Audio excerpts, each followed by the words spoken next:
You can have political differences, but you cannot purport to use the third reading of a bill to talk about your colleague and to disparage her. It is in bad taste. It is wrong. You cannot use your privilege as majority leader, Mr. Speaker.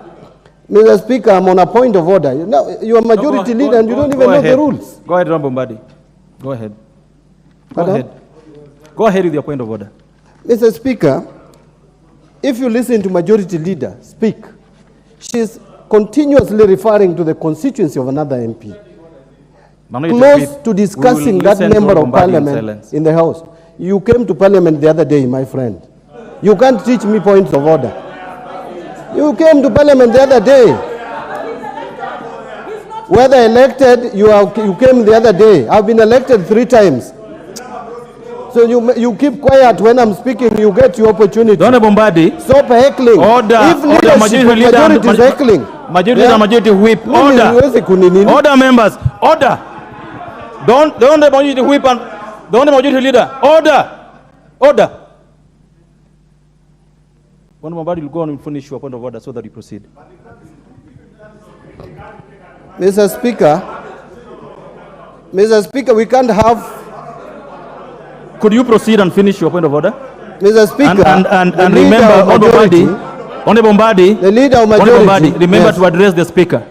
Mr. Speaker, I'm exactly addressing the speaker. Mr. Speaker, the leader of majority has no authority to misuse his position. That position you have does not belong. Whether you heckle me, I'll talk. How many people have heckled me in this parliament? Do I care? You can heckle me for whatever you want. You will not stop me from talking. Hon Badi, you have 30 seconds to get your point of order. Mr. Speaker, the majority leader is out of order, discussing Gathoni Wamachoma in this house and her constituency. She represents that constituency by right. She was voted. Order, members. It's a very small matter, and this matter shall be sorted this way. I've just confirmed from the clerks at the table that the number of Chomba's amendments, some of them were moved as required by law, and I would request the Honorable Majority Leader to address that matter as raised by her without casting aspersions and without going personal to her. Thank you, Honorable Speaker. And if you listen to me carefully, Honorable Speaker, you hear I said I congratulated the member for Githunguri for not only opposing the bill but also proposing amendments, some of which she dropped. It is also on record, Honorable Speaker, that many of her amendments were dropped because I have been seated here throughout. Honorable Speaker, the other thing I take offense with, because the Honorable Hon Badi rose on a point of order, and he's a ranking member and he knows I respect him as a former leader of minority. But he cannot rise on a point of order claiming that I am disparaging a member for stating a matter that is a matter of fact, then use the same opportunity to attempt to lecture my deputy leader of majority that he came to parliament the other day. The deputy leader of majority and member for Kilifi South was duly elected by the people of Kilifi South now for a second term. And he was not brought here by anybody, he was brought here by the people of Kilifi South.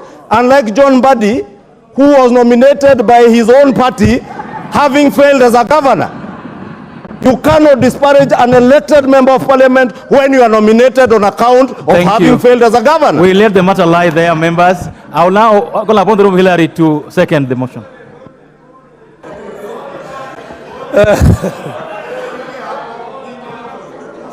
Mr. Speaker, thank you very much. And I wish to second this motion and to say that, Mr. Speaker, this is a great day for Kenya. Today, Mr. Speaker, studies have shown that by the year 2050, 65% of the population of Kenyans will be urban. What this bill seeks to cure is another Kibera going to the future. And Mr. Speaker, those who were not in the House and those who oppose this bill are the ones who have benefited from exploiting the Kenyans who live in slums as voting machines. And Mr. Speaker, the Bible says in Matthew chapter 7 verse 16 that you shall know them by their fruit. You do not expect people who benefit from slums to support an idea as noble as this, Mr. Speaker. And therefore, Mr. Speaker, I wish to congratulate every member who has sat through this bill, who has helped this country to move forward, and to say that, Mr. Speaker, the generations coming will thank the House that sat to pass this bill for solving a problem, a generational problem, Mr. Speaker. So, Mr. Speaker, even as we create jobs, we are looking forward to rolling out this affordable housing, even in my constituency in Kipkelion, where land is already available for putting up houses. And I want to ask the executive to concentrate, Mr. Speaker, first of all, to give housing to those people who support housing, so that the new converts will follow once they see the success of this project, Mr. Speaker. And Mr. Speaker, to congratulate the members of Jubilee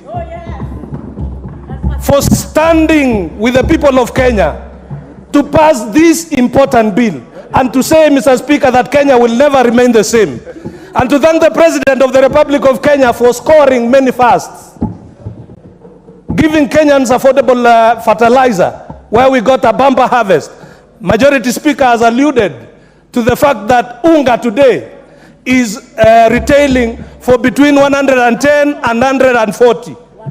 And 110 and 114. So, Mr. Speaker, these are the benefits of the administration that has chosen to bite the bullet and to do the right thing for the people of Kenya.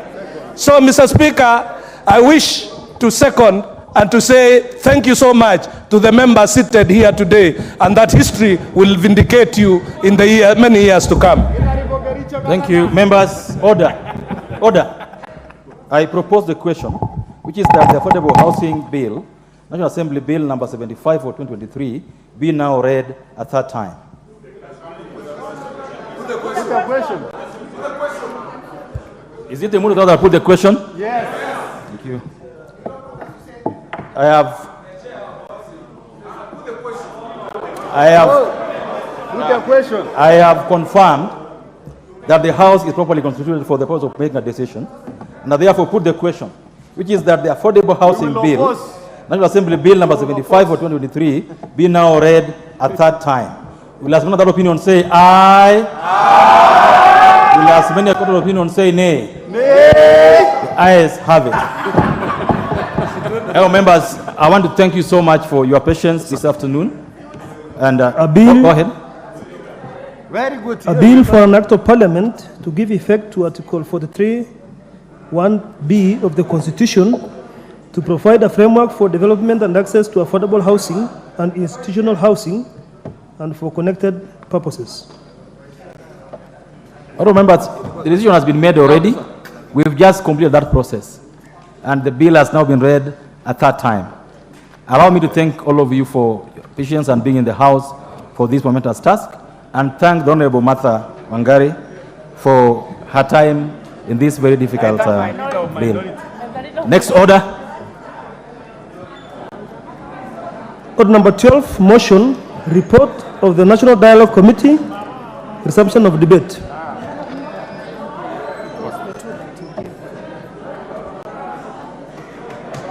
On this matter, the Honorable Peter Kihugi had a balance of 4 minutes.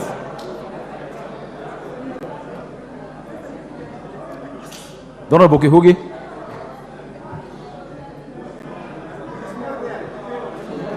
Okay. Thank you, Mr. Speaker. I start to support the report of the Dialogue Committee. Mr. Speaker, I want to say that dialogue was extremely necessary for this country because we had come out from a very hard time. We had come out from elections, and I want to thank the two principals who agreed to come and sit down and think about the nation.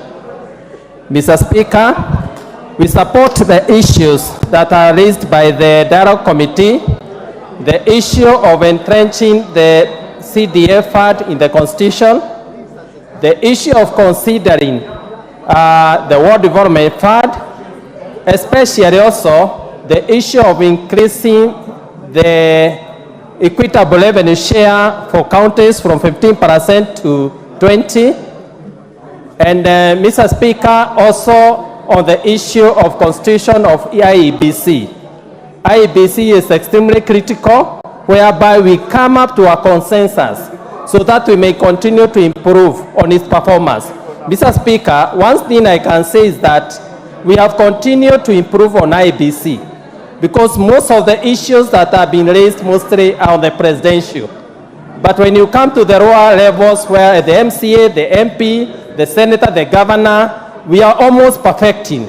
And if we come good on this issue, we will be able to perform well on IEBC. Mr. Speaker, my issue is on the annexes. The annexes on the amendment of the Constitution. There is somewhere there is an amendment of the term of the member of parliament and the term for the senator, whereby in the amendment, in the annexes, they have said that the senator should go for 7 years and the member of parliament remain at 5 years. Mr. Speaker, that's an issue. I know it can bring contention or division maybe among its members, and I wish the committee should consider on that amendment, whereby the senators have been considered for 7 years. That is allowed amendment Article 105, 102, 103, 105, whereby senators have been considered for 7 years. That, Mr. Speaker, is an issue I know can bring issue on the